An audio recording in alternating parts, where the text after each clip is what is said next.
Welcome to this week's episode called The Fake and the Bystander. I'm your host, Seriously Focused Johnnie. You are tuned into Difficult People Chronicles. This episode talks about fake people, people who are trying to harm, destroy, or kill, not fake people who don't know what it means to be authentic. I want you all to sit back, close your eyes, and visualize. You are 5 years old at a family function. You're the real person. Another family member is the bystander, and another family member is the fake. The fake person knows that you like guacamole and tortilla chips. So they will go get a little cup of guacamole, spit in it, add a little dirt, mix it around, give it to the bystander, and say, give this to the real because they like guac. I just want to apologize. And the bystander gives it to the real person. And when the real person starts to eat it, there's a rock in the guac. They say, what is all of this? It's gritty. And the bystander says, they don't know. You know, the fake person said they wanted you to have it because it's an apology. So then the fake comes over and basically starts laughing and says, I put it in your food because you're not talking to me. In the mix of things, the real person, they realize that when they bit into the guac, a rock chipped their tooth, and then the tooth comes out. Let's just say that. And the whole time the bystander feels bad and turns to the fake and says, why did you do that? That was mean. You said it was like something else, and I didn't know that you put dirt and stuff in the guac. So now the real separates theirself from all of them. Even though the fake turns around, and in the midst of things, the fake turns around when the parents comes around and says, you know, what happened? The fake puts on a story and a lie and everything else and say, oh, I just did it because the real won't talk to me. And, you know, he or she is my favorite cousin or whatever the situation is. So they played a position of being innocent to an extent when in actuality they're not. But then when the bystander leaves and the parents force them to play with each other, the fake takes things a little further, starts beating on them and trying to control them, drown them in the pool and everything else like that. So even though that's a visual, you have an idea of the position that the fake plays. Let's talk about now that people are older, the stakes are higher, your life is involved. So let's get into this episode.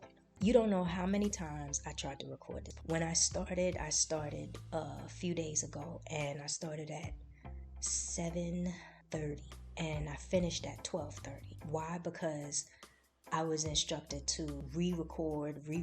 I was just going off of the little notes that I had and whatever was in my head. And then I had to sit back and then just write it down, because around 12:30, God was like, go to bed. When I went to bed and woke up the next morning, then I had more information and I realized that it wasn't complete.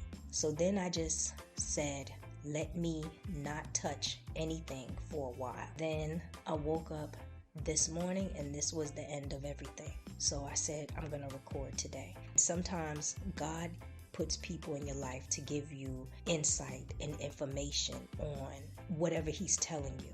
So they can tell you like keywords or statements that you're like, that's what it is, and you feel it. So let's get into it. I want to talk about the position of the fake more in detail. I'm going to talk about each position in detail. What really stood out to me was the bystander. It was in bold. It was in bold because I feel like that's the person that's going to get hurt the most, and that person is not prepared. So let's go back. Let's talk about the fake. What came up is that the fake is out for money. They want to connect to the real's life. Whoever is real, whoever this message is for, they want to connect to your life. They want the ability to take from you. They want you to suffer. Whoever this is for, they don't like your spouse and they don't like your kids. They just want the ability to take from you so you can suffer, because they want to see you suffer. They're not seeing you suffer. They're not seeing you miserable. They want to see that. They want to stand in front and witness. They don't want to hear it through the cut. They want to stand and witness. So if a person, God forbid, is in the hospital, they want to come to the hospital with flowers to witness. This person, the fake, God was doing things in their life, little blessings. And they felt that their blessings compared to the real wasn't coming quick enough. And it wasn't unfolding the way their life was unfolding. And their life looks way much better than theirs. They feel now that it's easier for them to take. When it comes to what I saw, money, I saw court cases. So they want to take you to court for money, or they want to take away your money and put you in jail. So it's either end of the coin. Either they want to get money from you and they want to take you to court, or they want to put you in jail and stop your money flow. Because if you in jail, you really can't work. What I saw is that it can also be a situation when it comes to money that they're going to convince someone else to take you to court. Like they're going to set you up, basically set you up. So what I saw was words, fake, drugs, plant, mission. And then this morning I saw relations, meaning tight relations. Tight relations, either family or marriage, which equates to family. But when I say family, I'm talking about mother, father, child, or best friends, or what else? Yeah, that's about it. Yeah, that's it. When I saw drugs, what I saw was drugs, something planted into something. So it could be drugs planted into maybe something you smoke, or it could be that this person is going to sit back and smoke with a person, and they're going to use that smoke, meaning do a spell, to connect you. And when I say connect you, it could be connect the bystander, so to get the bystander to do everything they want them to do, or connect, they want you, the real person, to sit down with them and smoke so they can do something to connect them to them.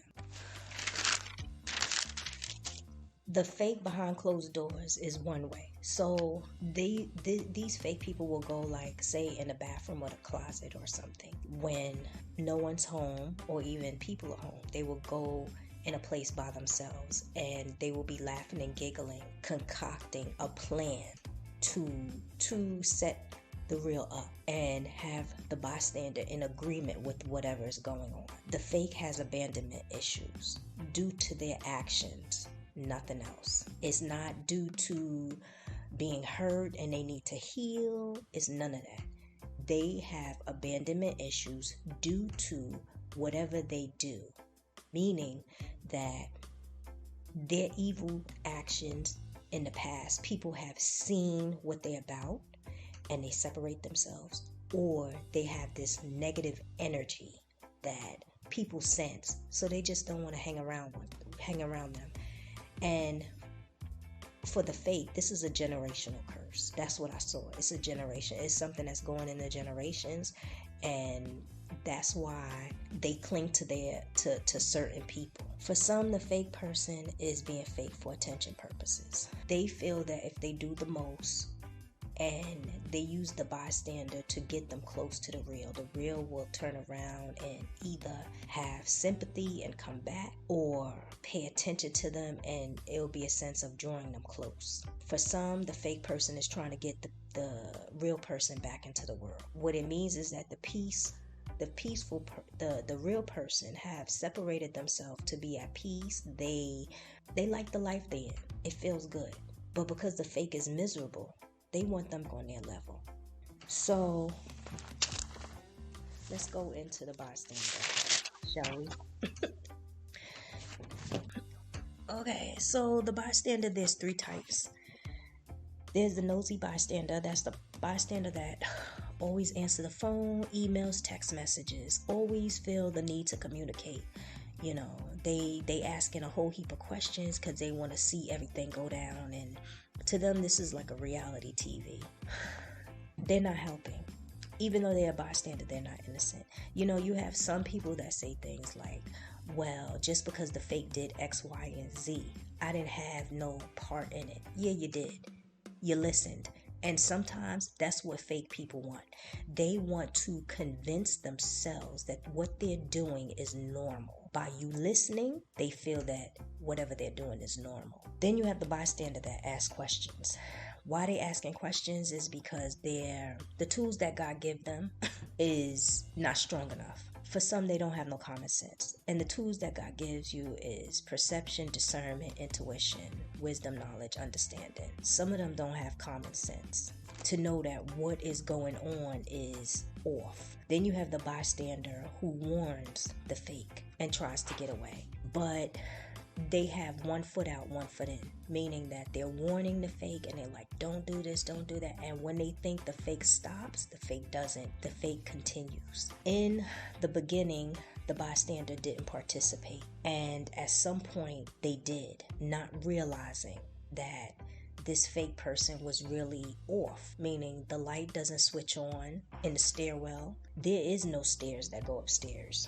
This fake person is sitting in the dark. And like I said, the fake person is a case of misery loves company. So they're not going to let the bystander separate themselves so easily. These people, meaning the bystander, cannot see what God is showing them. And for some who knows who God is, and God is telling them step into their position and don't participate, they doing otherwise. These people are connected or related to these demonic people, meaning the fake, and they are walking in the middle, meaning they feel like if I don't do nothing, I'm not involved. When they're in the middle. They are the connectors, they are the bystanders, and they are connected to the fake some kind of how. But there's one thing you got to remember.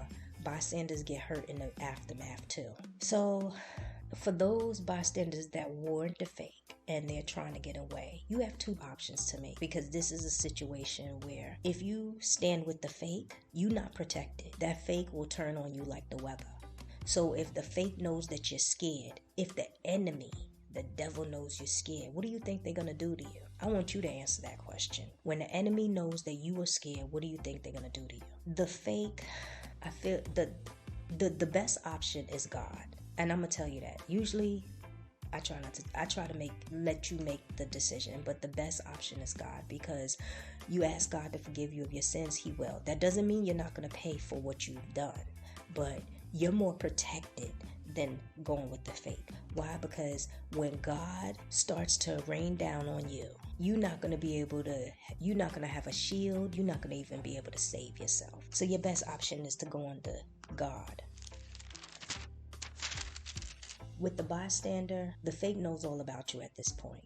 They know all your business. And when they sense that you're going to separate yourself, you'll see their true colors, where they're going to switch evil, the mask comes off, and they're going to do some things. What happens is the fake person's intention for the bystander is to carry out the mission so they can go after the real. When you, the bystander, separate yourself and they sense this, your life is going to start to look like theirs, meaning your life is going to mirror the fake person's life. When they come for you, they're going to do things. For some, it might be spells, it might be imposing harm, all sorts of craziness, where your money is going to start to dwindle. Your household is going to be up in flames, where it's like craziness going on, arguments, drama, fights. People that you were in close relationship with, they were going to start to distance themselves from you or just disappear like ghosts, and you don't even know what's going on. And your mental state, you're going to start thinking negative, or you're going to get depressed.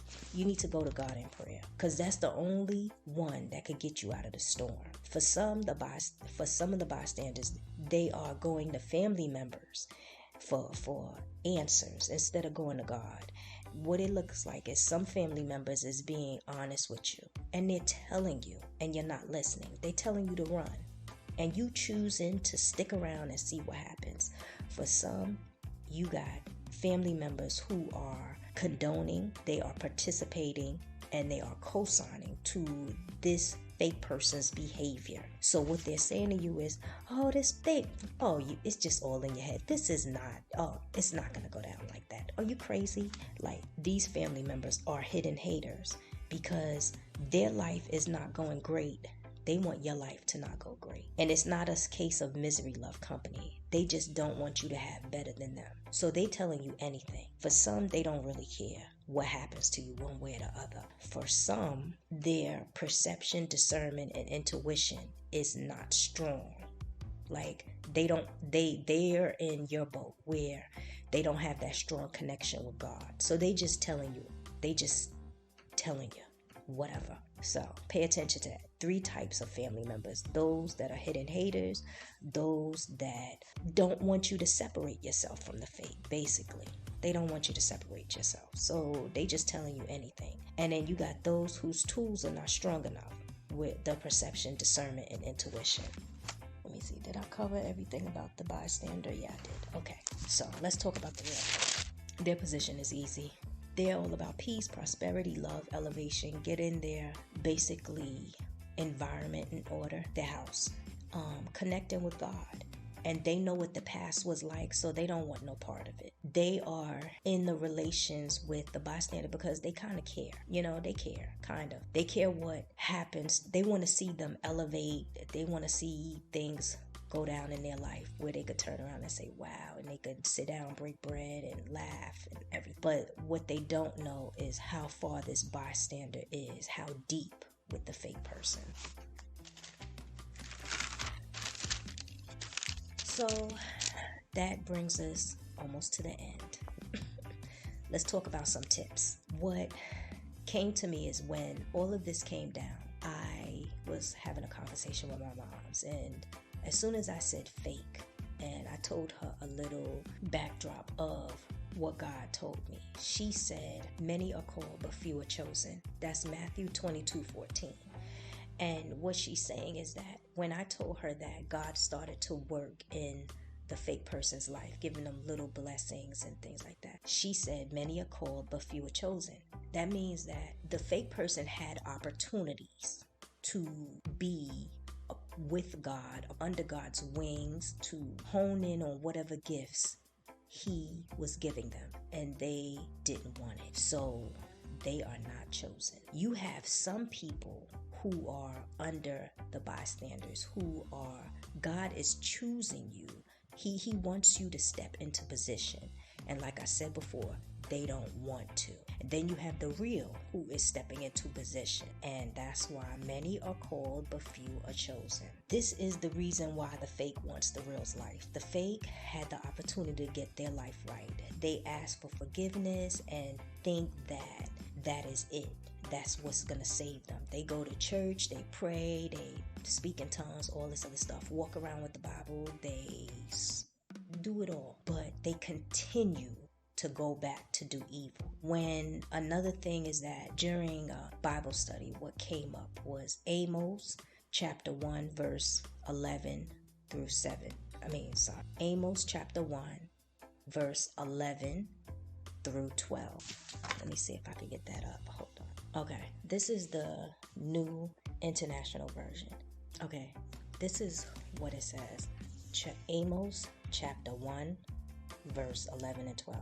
This is what the Lord says. For 3 sins of Edom, even 4, I will not relent, because he pursued his brother with the sword and slaughtered the woman of the land, because his anger raged continually and his fury flamed unchecked. I will send fire on Teman that will consume the fortress of Basra. Now in the Message Bible, it says, because of the 3 grave sins of Edom, make that 4. I'm not putting up with her any longer. She hunts down her brother to murder him. She has no pity. She has no heart. Her anger rampages day and her meanness never takes a time out. For that, I'm burning down her capital, Teman, burning up the forts of Basra. We're going to get into the King James too, because I just want y'all to understand what is being said. Now, this is the King James Version. This saith the Lord, for 3 transgressions of Edom, and for 4, I will not turn away the punishment thereof, because he did pursue his brother with the sword, and did cast of all pity, and his anger did tear perpetually, and he kept his wrath forever. but I will send a fire upon Teman, which shall devour the places of Basra. Now, I just want you to understand, I have different Bibles in my house because the King James Version, growing up, I couldn't understand what was being said, and I was little. I had to be like 5, 6, 7. And as I got older, I just said, I want to keep the King James Version, but I also want to get the New International Version and the Message. So there you have. Basically, breaking it down, it means the fake never stops. Whatever they're doing, they're never going to stop. They make you think, meaning the bystander and the real, that they're going to stop, but they're not. And God is going to come. Then after all of that came to me, what came was I was reading this book, and as soon as I opened it, right after I was telling my mom about the message that came to me, the book said, and this was about the bystander. Let's be clear.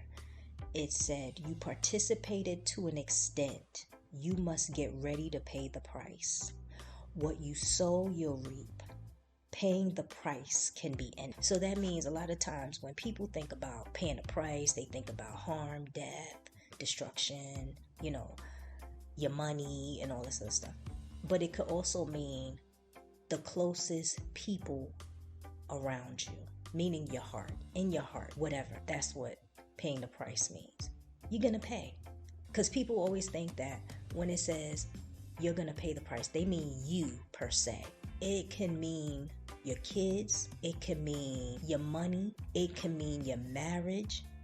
It can mean anything. And that's one of the reasons why you need to separate yourself. So the tips is basically go to God in prayer. Go to God to strengthen your tool, your discernment, your perception, your intuition. Ask God to turn on your radar so you can see exactly what's going on. Because for some, you asking the wrong people the questions that you need to be going to God with. And they're not telling you everything. For some of them, what's coming to me now is that they have more to add to the story. Meaning that whatever this fake is doing, they know some things and they're not telling you because they know you're trying to leave or you have one foot out the door. And this just came to me. Okay, so go to God in prayer. Pray for, I'm trying to stick to my notes. Pray about the fake, meaning the story that's unfolding, because they come into you with this story that there's certain things that just don't sound right. So you gotta pray and ask God to pull the covers fully. Ask him for more information. And for some, the warning signs is right there. You just need to get out of Dodge. You need to ask God to forgive you of your sins. You need to go to God in prayer and ask for restoration, because the fake already started taking some things away from you. And these things is physical items, or they go into people and trying to basically isolate you so people can't get close to you to warn you. For some, you need to go to God for protection. But you know what? Just pray about all those things. Pray about the tools. For some, y'all need common sense. Because common sense is telling you to leave and you're not even paying attention to your common sense.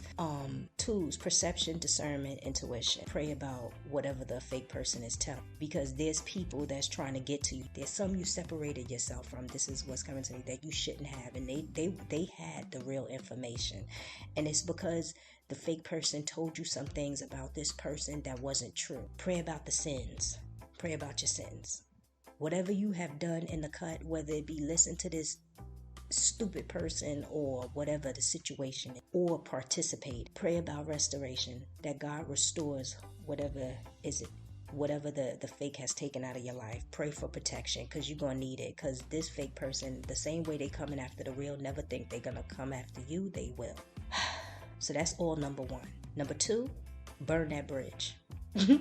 Burn that bridge. People say don't burn bridges, but there's some bridges you're going to have to burn. God will send people in your life who will build a bridge for you to go over. Not towards that fake person, but towards the life where you're supposed to be at. Number 3, stop being curious.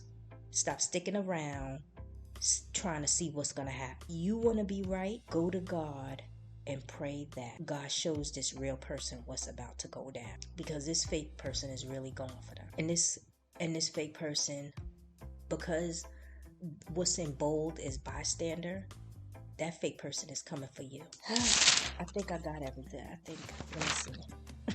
So I got everything. So for the bystander, save yourself. For the real person, whoever this is, if you have an inclination of what's going on, protect yourself. Just protect yourself. Protect yourself.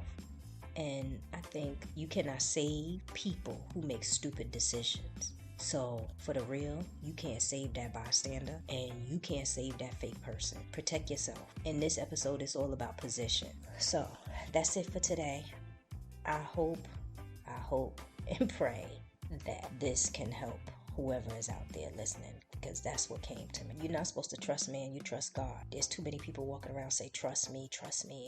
I would never, and that's the first person that will sit there and do harm to you. And for some, you have to sit back and really think about God, pray to God, and also you gotta take time out away from certain environments and really think about the positions that people are playing. So that's it for today. I hope this helps.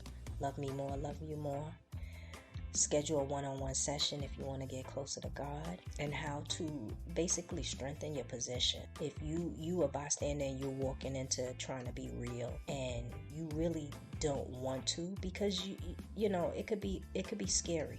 And I know, when the scary thing is that when God starts to show you certain things, it can be overwhelming, because you know that it's a lot, and being in position is serious. And you feel like the scary part is that you feel alone, because I done been there, but there were people already planted in my life to help me along the way, and I didn't know until I started talking to them, and they started to really groom me for what's to come. Because there were people, when certain things happened and I went to them, they just said yeah, and that was it. They didn't go into detail. They didn't help me. They didn't groom me. They didn't do none of that. And then there were certain people that was just like, you should have did this, you should have did that, go to this scripture, do that.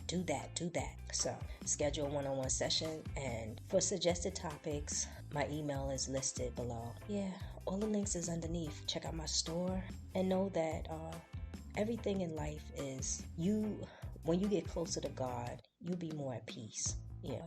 A client said to me that is everything in life gonna be difficult? And I said, that's why you have God, because God gives you the tools to fight your battle. He's your army to help you fight. So have a blessed one. Later.